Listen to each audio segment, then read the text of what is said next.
in listen-only mode. Hi everyone, this is Sarah Butler with Faith Trust Institute, and I want to thank you for joining us today.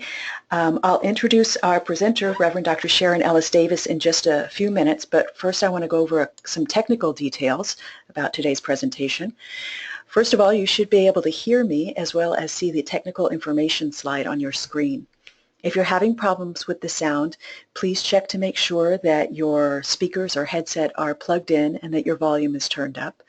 And if you're having other technical problems, I recommend that you exit the webinar, return to the link in your email, and then try to reconnect. That usually takes care of the problem.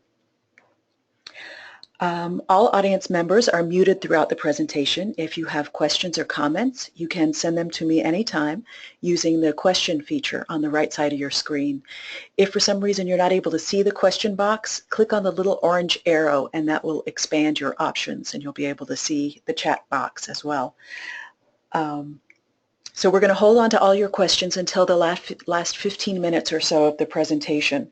But again, you can send those questions to me at any time. The slides you see on your screen will be sent to you as a PDF later this afternoon, so you will have them as a resource. And I've also attached 4 handouts. They're all PDFs, and they are resources that Sharon will refer to throughout her presentation, and they're really great reports, and I think you'll find them very interesting. And lastly, this webinar is being recorded so that we can make it available on our website, and it'll be up later this afternoon. So if you have colleagues who aren't able to attend, please let them know that they can listen to the recording on our website. We want to thank the United Methodist Women for sponsoring today's webinar. It's one of a series that they're sponsoring in 2016 as part of their domestic violence awareness campaign. Their mission is to provide opportunities to grow spiritually, equip women and girls to be leaders, provide transformative educational experiences, organize for growth and flexibility, and work for justice through service and advocacy. Please visit unitedmethodistwomen.org to read more about the great work that they're doing, and we want to thank them again for their sponsorship. Our presenter today is Reverend Dr. Sharon Ellis Davis. She is United Church of Christ pastor, and she was the director for the Center of African American Ministries and Black Church Studies at McCormick Theological Seminary in Chicago, Illinois. Dr. Davis retired from her full-time position as a Chicago police officer after 31 years, where she worked in patrol and as a criminalist in the crime laboratory. Since her retirement from the department, she continues to offer her services as a chaplain on a volunteer basis. Sharon is also a retired board-certified chaplain with the Association of Professional Chaplains. Dr. Ellis Davis serves as affiliate professor at McCormick Theological Seminary and also serves as a faculty mentor at the United Theological Seminary in Dayton, Ohio. Her recently published book is entitled African American Battered Women, A Study in Gender Entrapment. It's a very wonderful read. And just a reminder, audience members, you can send in your questions anytime. And Sharon, are you there? Yes, I am. Okay, I'm going to go ahead and launch the poll as we get ourselves situated here. And if you could just let us know your role. And I'm just going to give it another few seconds.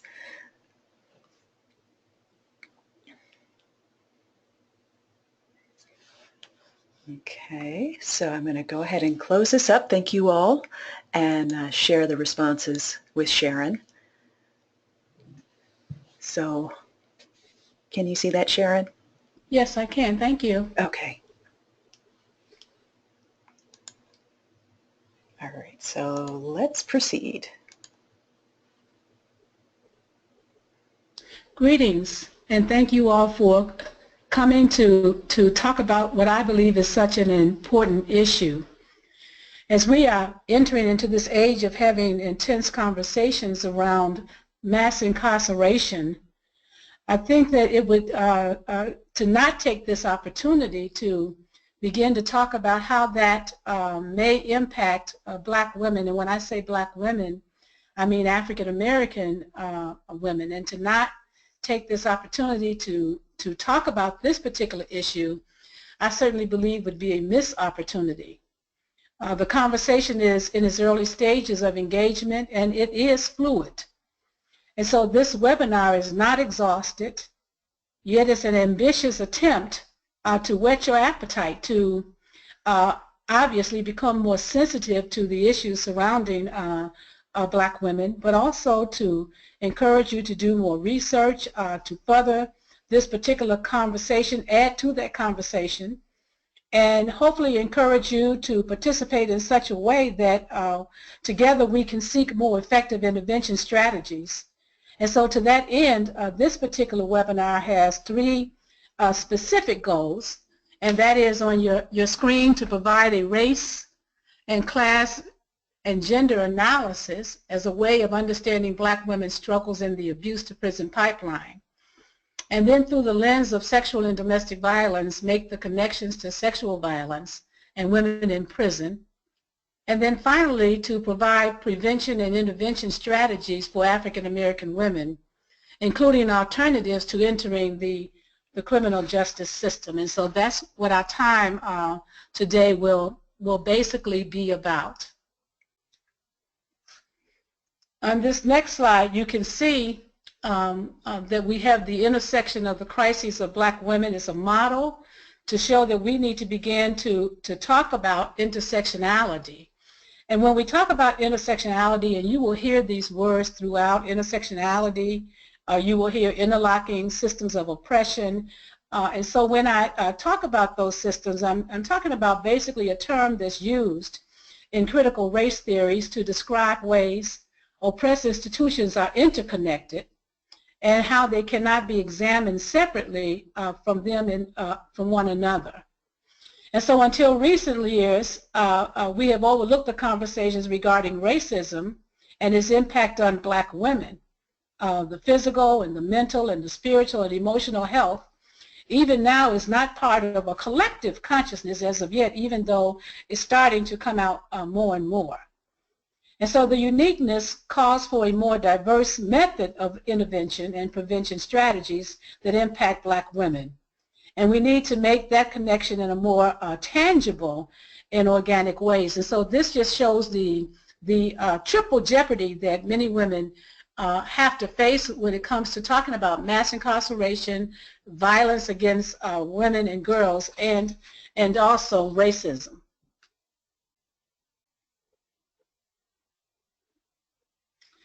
We have now begun to have stats, and the stats will bear out these assumptions that I make, the assumption that others make, that we'll discuss more in detail later.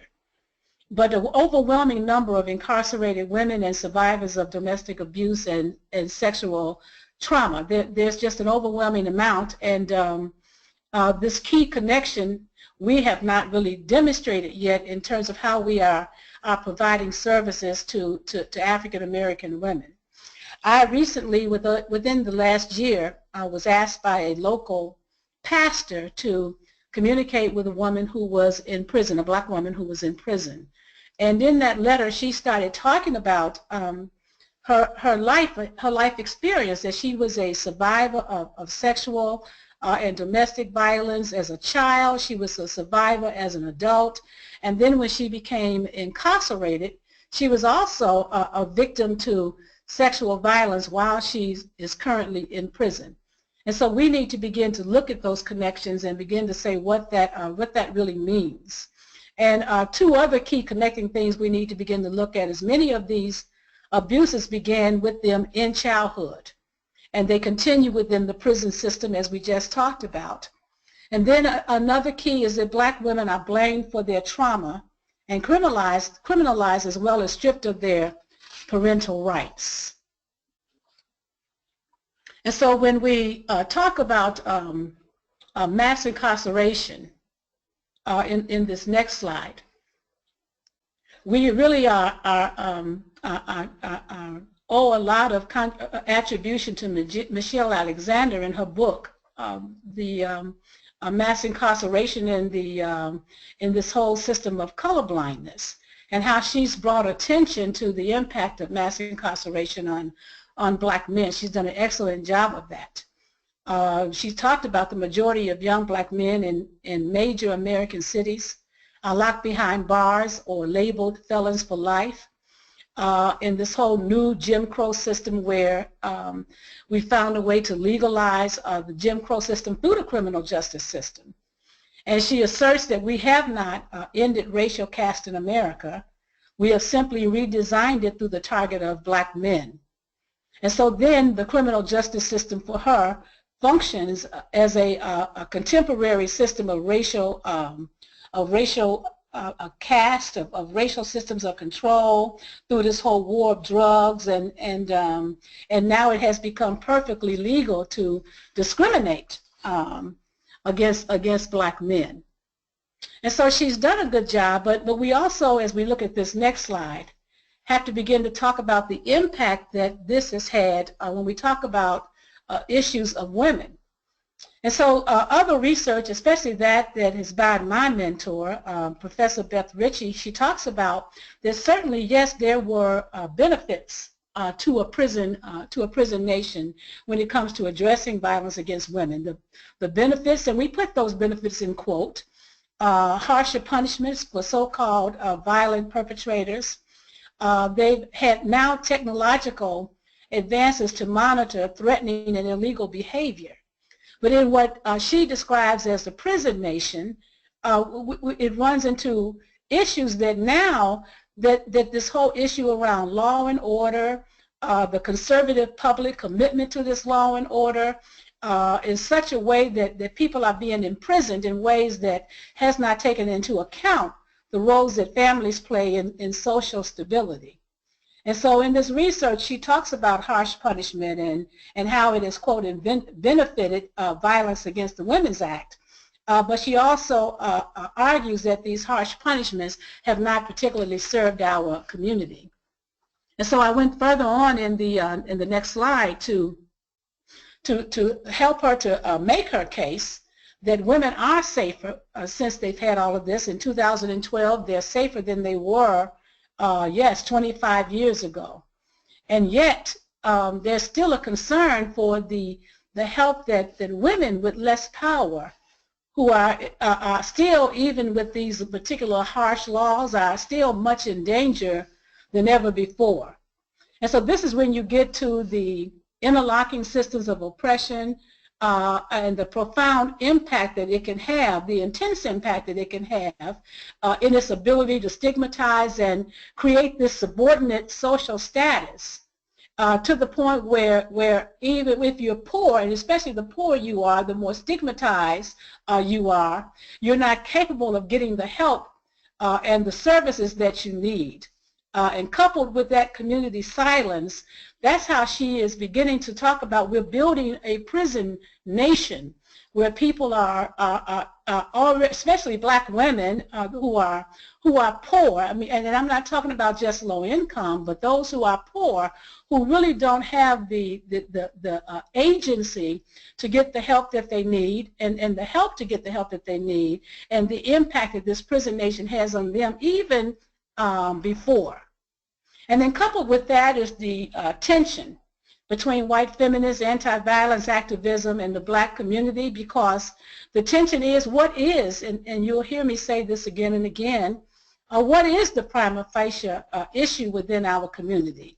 And white feminists, certainly the anti-violence movement, is different than black community organizing efforts, because black community organizing efforts is to begin to attack and address this issue, quote unquote, that we call racism. And then after 25 years of the anti-violence movement, racism still exists. And resources are still not available and accessible to those who are the most vulnerable. Some leadership in communities of color continue to refuse to pay sufficient attention to gender inequality. Is one of the issues in our own communities as we look at violence against black men, as we'll talk about, through physical violence, and that is not given a lot of attention. The organizational structures that favor hegemony and leadership of black men in our communities are still things that begin to even hamper this conversation and not allowing enough attention to happen in our communities around gender inequality. And so in that, you have the buildup of prison nations, deepen the divide between the mainstream anti-violence work and marginalized black community. And so in that, we're looking at interlocking systems of oppression. We're looking at prima facie being the issue of race and racism, and seeing how can we begin to talk about that in terms of issues that concern women. So in that conversation that we tend to have in African American communities, as this slide shows, we understand these deaths in the historical context of racial vulnerability, especially when it talks about African American men. We know almost verbatim the stories of Emmett Till from long ago, who was murdered viciously for winking, smiling at a white woman. We certainly have Trayvon Martin in our conversations, and Eric Gardner, and Tamir Rice, and so we're familiar with all of those, and we know that it's the startup conversation for issues of racism with our community. But as we look at this next slide, we sometimes tend to forget and less frequently discuss about the historical violence against black girls, against black women, and we're not adequately connecting that historical violence to the whole issue of social justice movement around issues of racism. And so we have people like, I mean, the list is long. We have Ruby Bridges, the federal marshals, to attend, needed federal marshals so that she can attend the elementary school back in 1957. The 4 girls who were murdered in their Sunday school class in Birmingham in 1963. And we hear these recent names: Riker Boyd, Renisha McBride, Maya Hall, Natasha McKenna, and Sandra Bland, and we say over and over and over again, say their names, say her name, and that's a plea to please enter the experiences of black women into that particular conversation of social justice. This quote on the next slide from Dr. Ebony Marshall Truman can say it best to some of the hindrance within our community to begin to talk about this issue and understanding what's going on. It says, when black women start talking about black male power, this kind of thing happens. Black men get uncomfortable, which is why race conversations almost always trump race-gender conversations in the black community. And when I saw this quote, I certainly understood what she was talking about, that we still see the issue of black men as being the prima facie racial issue within our community. When we begin to talk about issues of hegemony in black communities, when we begin to talk about issues of domestic violence against black women by black men in community, leaders, African American male leaders, can find this troubling. And even some African American female leaders, because they don't want us to take away the impact of racism, that racism is prima facie, and if we start talking about all these other things, we're going to lose our ability to really attack this particular issue. And so what happens is we have silence, or we have what she talks about as people that are being uncomfortable.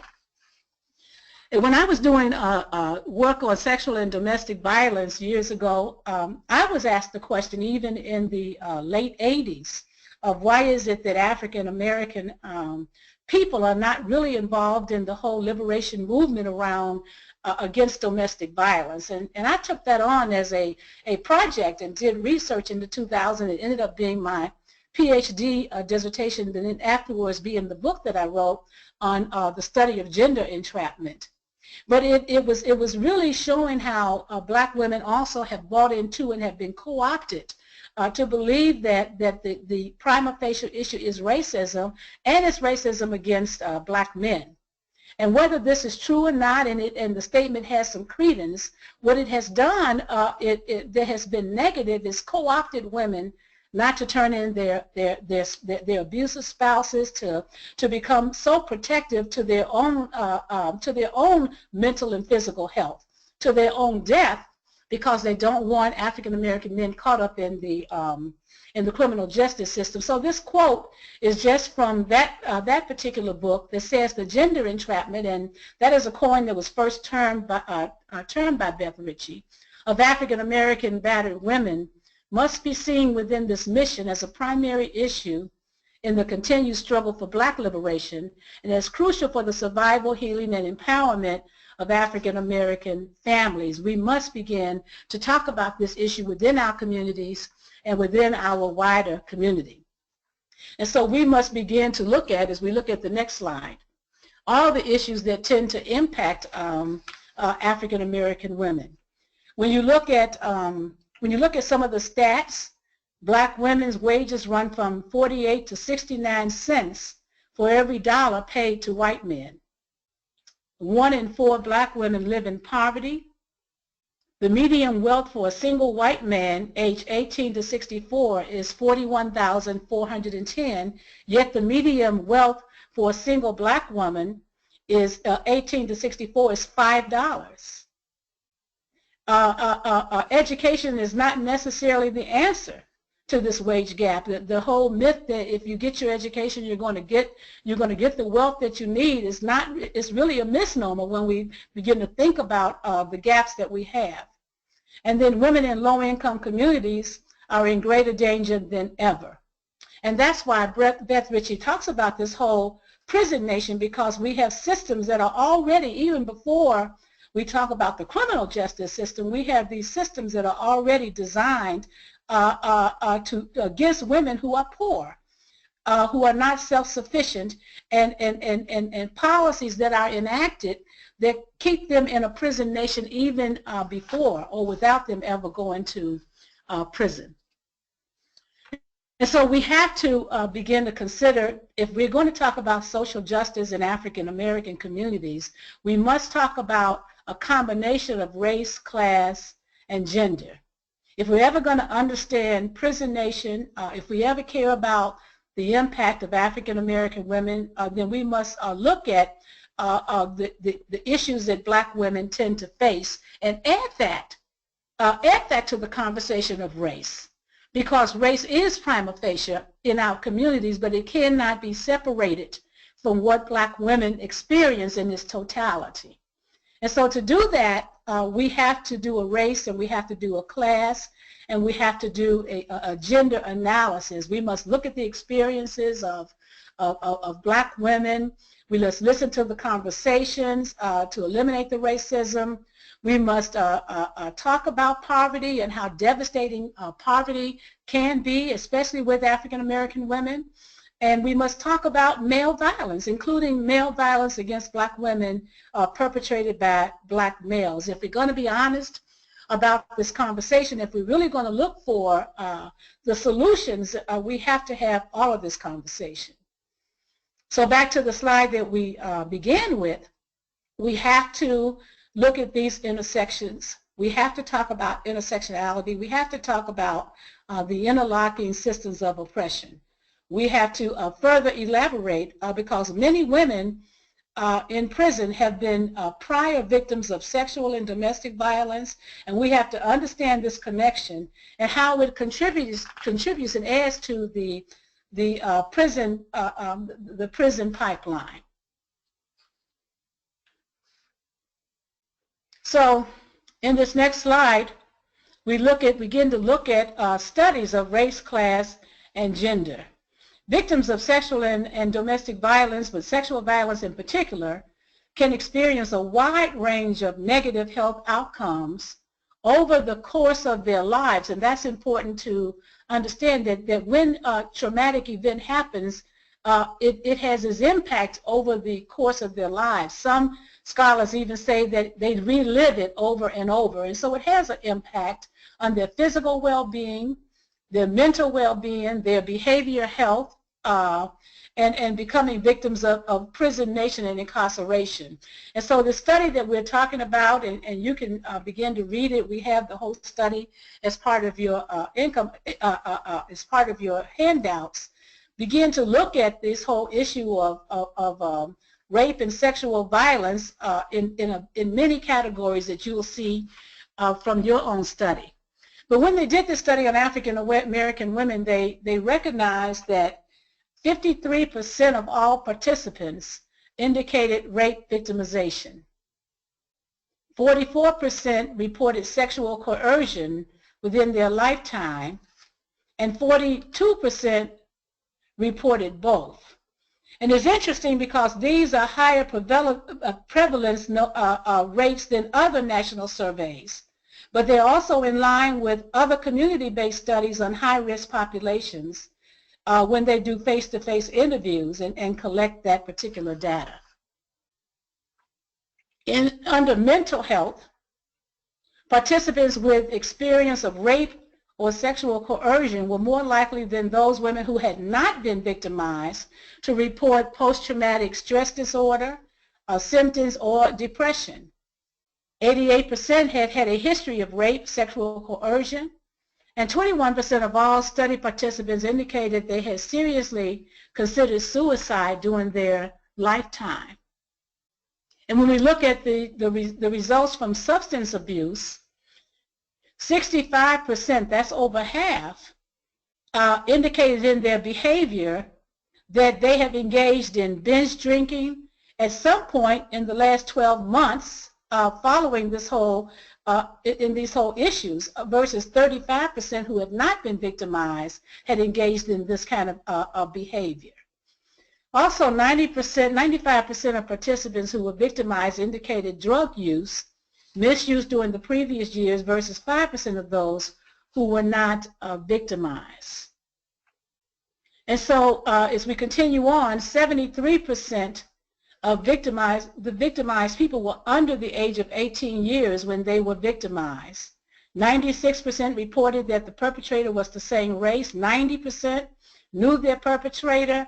40% were physically injured. 86% contracted sexually transmitted disease, and 18 became pregnant.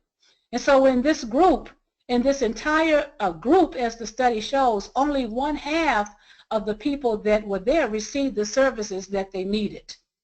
And also they mentioned the limitation of the study, that most of these people in this group of study were certainly poor women from urban areas. But that kind of validates the point that I made earlier, that the more you live in poverty, the more you are stigmatized by this whole prison nation system, because you don't have the access that you need and the services that you need. And so women who live in poverty are at an increased rate of victimization. They're in an increased rate of, and when they're in an increased rate of victimization, they're also at risk for employment or unemployment, and then they're at risk for reduced income. And so they're living in the intersection, as we talked about before, intersectionality of violence, poverty, mental, physical health concerns. And so as we look at this next slide, we have to begin to make those connections with the abuse to prison pipeline, and understand that compared to men, women are more frequently incarcerated for non-violent drug or property offenses than they are for violent ones. And the public policy environment that we talked about earlier is the prison nation that Richie talks about, where conservative state forces have gradually but systematically eroded the rights, privileges, and opportunities afforded disadvantaged groups. And it creates a political dynamic of a prison nation. And that is what we have to begin to look at, this whole issue of prison nation and the access that people have, especially when it relates to gender, poverty status, and access to the services that they need. In the criminal justice sentencing project, they gave the statistics that the number of women in American prisons is increasing at nearly double the rate of men. The number of women in American prisons is disproportionately black women, and the age of incarceration is almost twice as high for black women versus white women, and the numbers they give is 113 per 100,000 compared to 15 per 100,000 of white women. And 60% of the women are mothers who are caring for their minor children. And so in the criminalization of black women, we have to realize, even when we look at some of the social issues that are happening, that black girls are suspended. And there are so many articles that have been out about that we've seen on Facebook, on YouTube, about black girls being criminalized and punished, pushed out of school and too quickly into a juvenile system where they receive disproportionately harsh sentences, and then in the wake of serving time suffer emotional and sexual trauma, as the letter that I talked about earlier from the black woman in prison. She experienced that in her life story, but she also experienced that in prison from the people that were there supposedly to protect her. And so victims of sexual, in this next slide, victims of sexual violence can experience a range of negative health outcomes over the course of their lives. A substantive body of research finds that individuals can experience physical, mental, and behavior health impacts well beyond the duration of the event. And so when you think about that, then this calls for a need for multiple services and resources to address the various intersectionality problems that exist with these black women. And even with the research that we have today, less is known about the particular consequences and life context of black African American women who have been victimized. There's still so much work that needs to be done. But what we do know in this next slide, it talks about that that increased mental health issues are there, that they are poor, less stable. Many are emotionally cut off from the most important relationships of their young lives, and that they drop out of school. And so this impact not only is an impact for the victim itself, but it becomes an impact for their particular children. And we have to, as this quote says, we have to acknowledge the important roles that parents play in this family or in the children's life. We do a disservice to families, parents, and even to reentry. And so we have to take into serious consideration the impact that it has on our children. And then finally, we can talk about, we certainly didn't list all of them, but we can talk about some of the strategies that we have for intervention. One of the things that can be done is begin to encourage judges to consider families when making sentencing and prison assignment decisions. This whole issue of multiple resources, we begin to help the caregivers with financial, legal, health, child care, housing, and those multiple intersections that happen that prevents the healing, that prevents empowerment, that we have to begin to look at that on a more multiple resource level versus thinking there's one area that this person is going to need help in. We have to support community-based organizations that foster children's well-being, build better prison educational programs. Housing is important to build a supply of safe and stable housing and support families.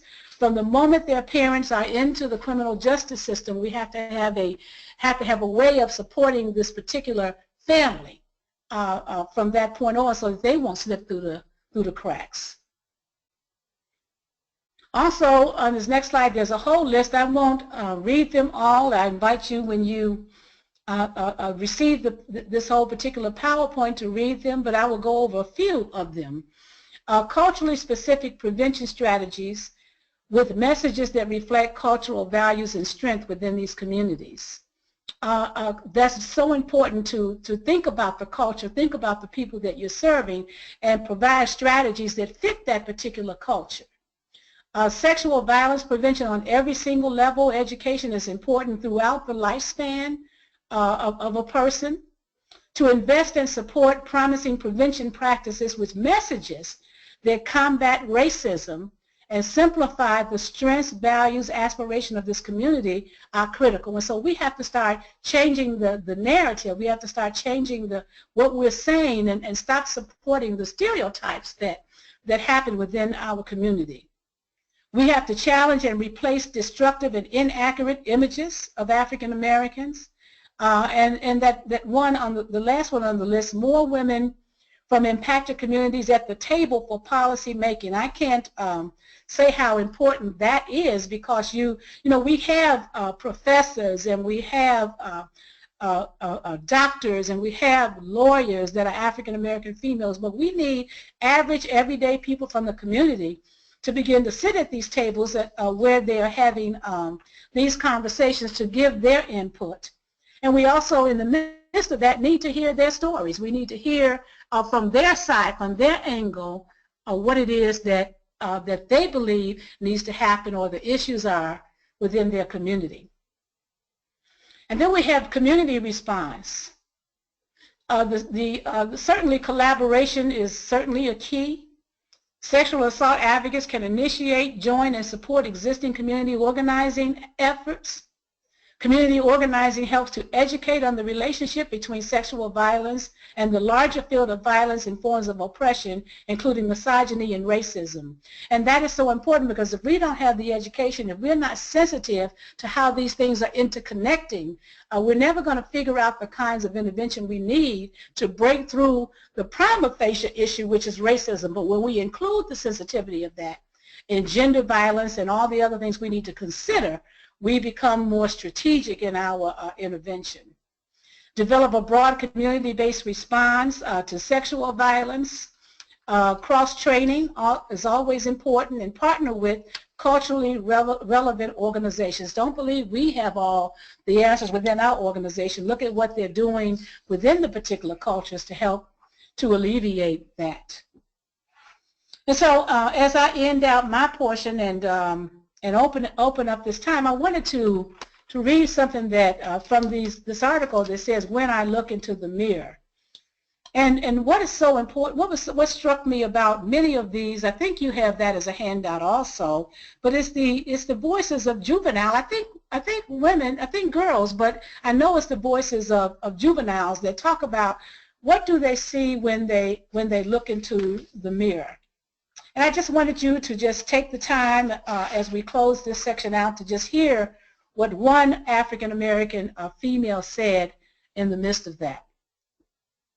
"What do I look into the mirror? When I look into the mirror, I see thick brown skin with battle scars everywhere. A glance around my face expressing a deep depression and overcoming of sin. I see 3 tattoos that express the love for the people symbolized amongst each of them. I see coarse hair, which I was born with and struggled with while going through different stages of depression. I remember my different hairstyles as I think of myself and cry knowing that my hair did not deserve this point of roughness. That's just the outside appearance of the mirror, for the bigger image is withheld inside of my soul, heart, and mind. Now I see joy jumped by my pride and knowledge of the streets and books. I see plenty of fights, mostly wins, a few losses physically and mentally. In the depths of me, I see hope for recovery of the mind and broken heart. I see me, and I see a wounded heart forcing itself back together after being torn apart by my first love. I see a once on track, skilled-minded human being who had a decent head on her shoulders change into a lost certified gang member whose ignorant mind won't allow her to think beyond the streets. I see stupidity creating blind spots within me. Eventually, I ended up seeing a criminal in me who is now a juvenile facing time. If I were to look now, I would see a new beginning of hope for the future me with lasting effects of the old me. Together, both good and bad, I see me.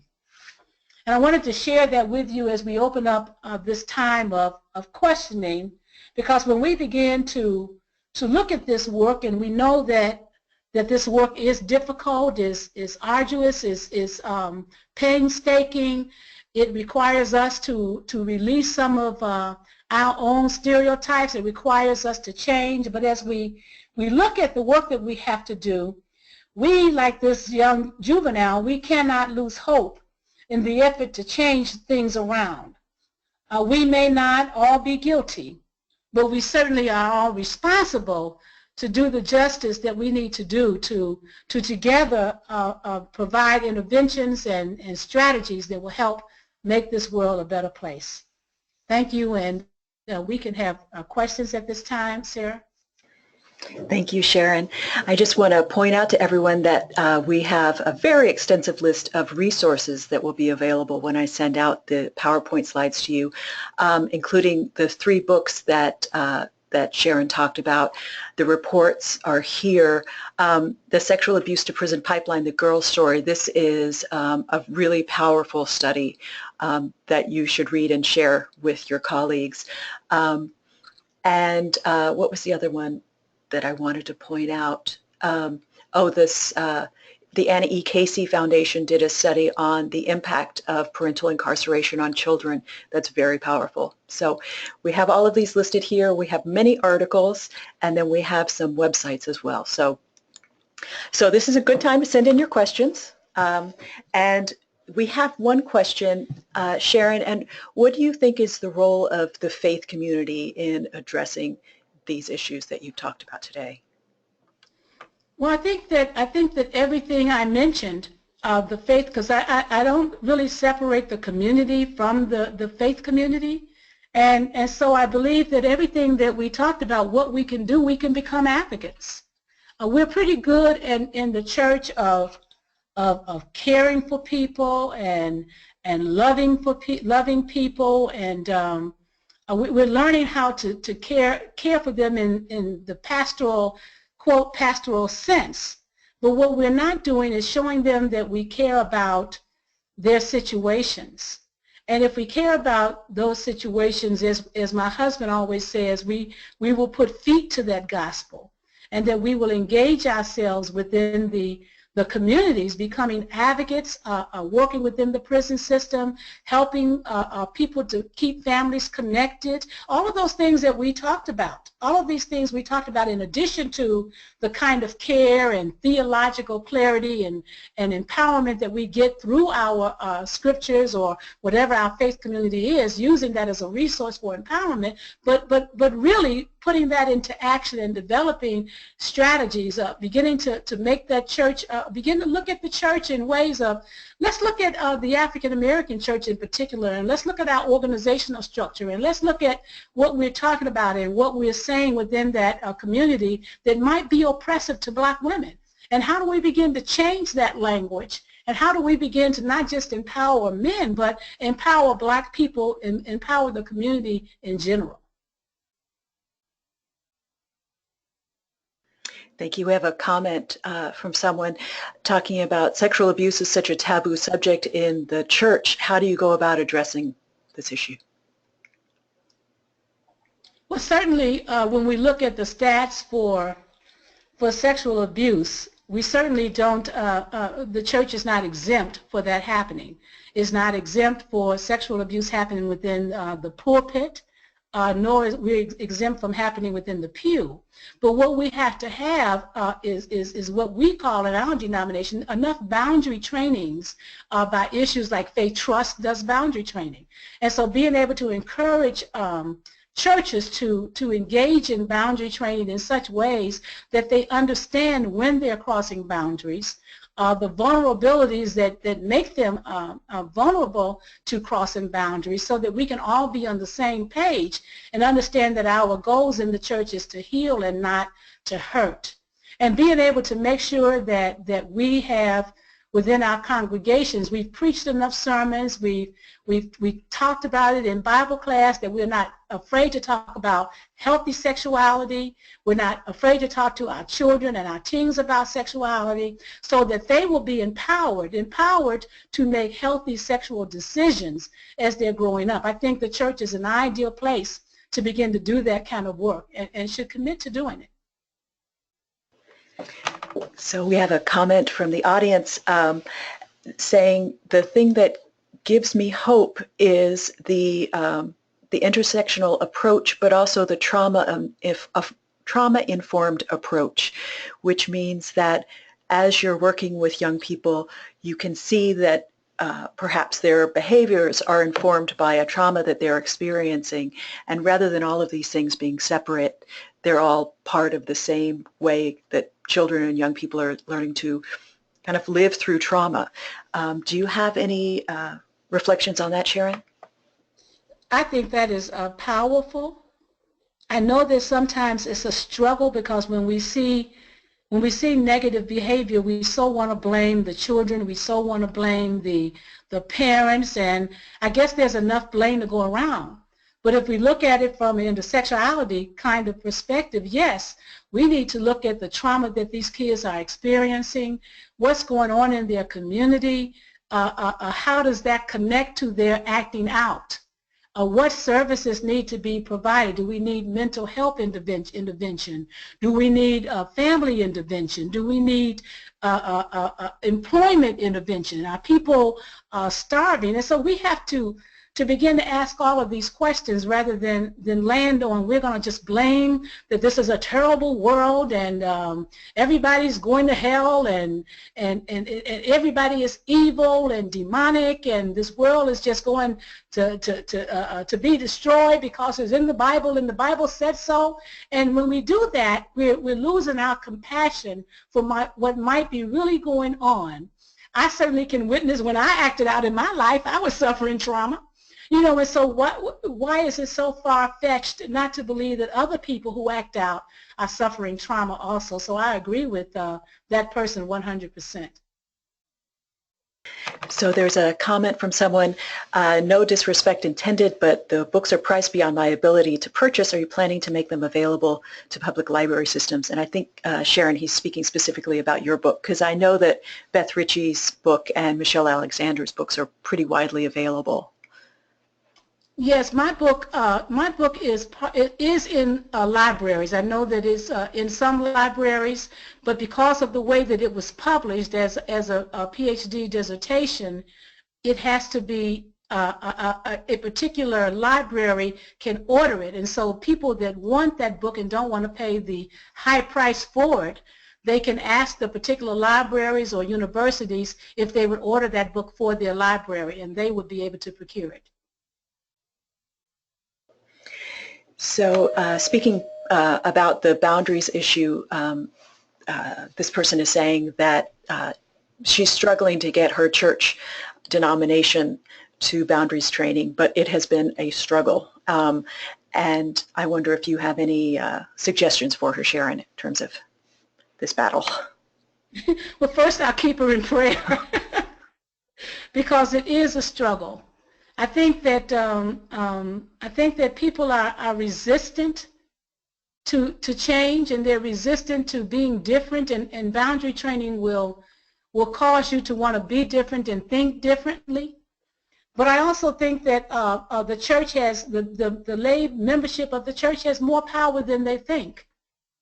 And I think if they began to organize and say, this is what I want, I think it's important to the furtherance of this church, is important to evangelism, is important to a reason why I give tithes and I pay and I participate, because I think this is important and needed.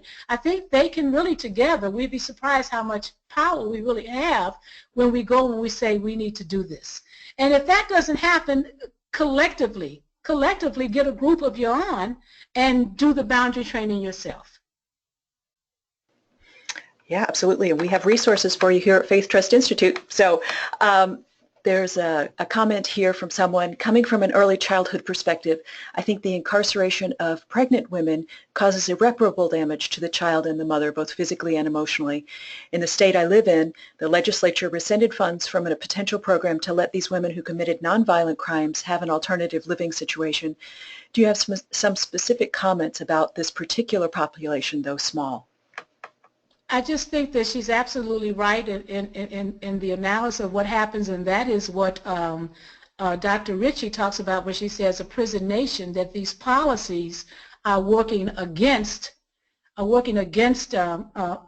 many of these poor people, pregnant people, people that don't have the services. And so part of what we need to be doing as we're thinking about who I'm going to vote for in the presidential election and all of that. We need to think about how we can begin to advocate for some of these policies to be rescinded and changed to more viable policies that will support, say, pregnant women who are in the prison system. I know that a lot of churches have prison outreach programs, Sharon, and are most of those directed to males who are incarcerated, or is there now a recognition that there are many, many women in prison who need assistance? That's a good question. It would be interesting to see a study on what happens with prison ministry. Many of the prison ministries I know, they go out to the prisons to minister, but I'm not quite certain what population they primarily focus on. I would guess, given the times that we're living in, that it's still the majority men. I believe that women do benefit from prison ministry, but I still believe we need to pay a little bit more attention to that. Okay, so folks, if you have any other questions, this is a good time to send them in to me. Do you have any kind of final wrap-up words, Sharon, that you'd like to share with folks?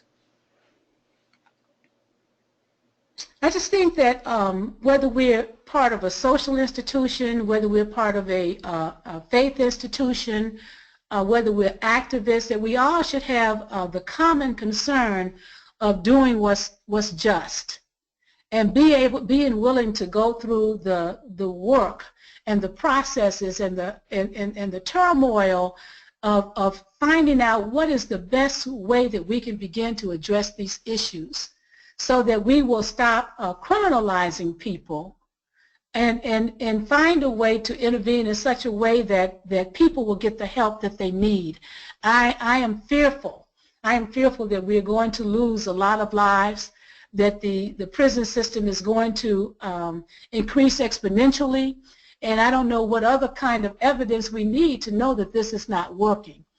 But I believe that whether we're in the church, whether we call ourselves activists, whether we are social workers, that we need to do whatever our part is to begin to address this issue.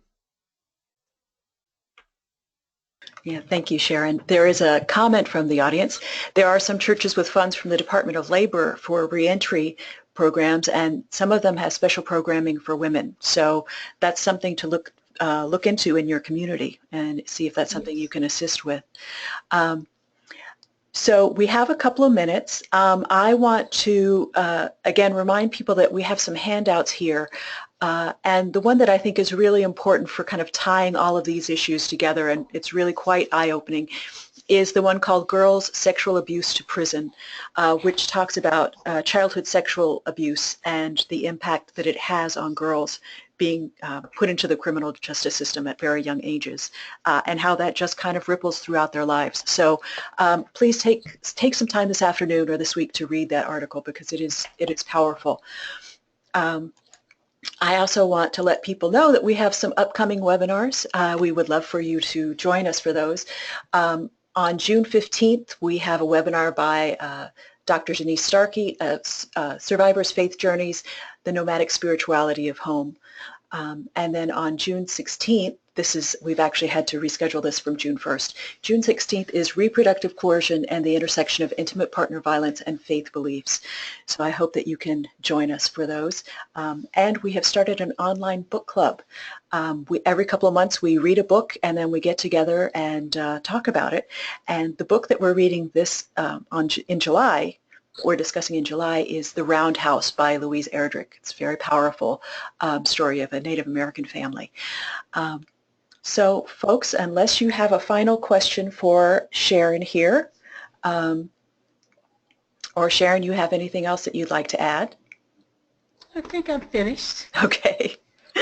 So I want to thank you all for joining us today. We're just touching on the very tip of this huge iceberg of social issues, and so I hope you'll take some time to read some of these articles, and it has been really fascinating to see how all of these stories are coming out around the same time, and we're hearing about young girls in juvenile justice and how poorly they're being served, and young men as well. So thank you for joining us today. As you close up the webinar, if you would just take a few minutes to fill out the survey that will come up. That would give us your feedback about what you thought about today's webinar, if you have any suggestions or ideas for future webinars. And I want to thank Reverend Dr. Sharon Ellis Davis for joining us today and sharing her expertise in this area. This concludes today's presentation. Have a wonderful day. Thank you.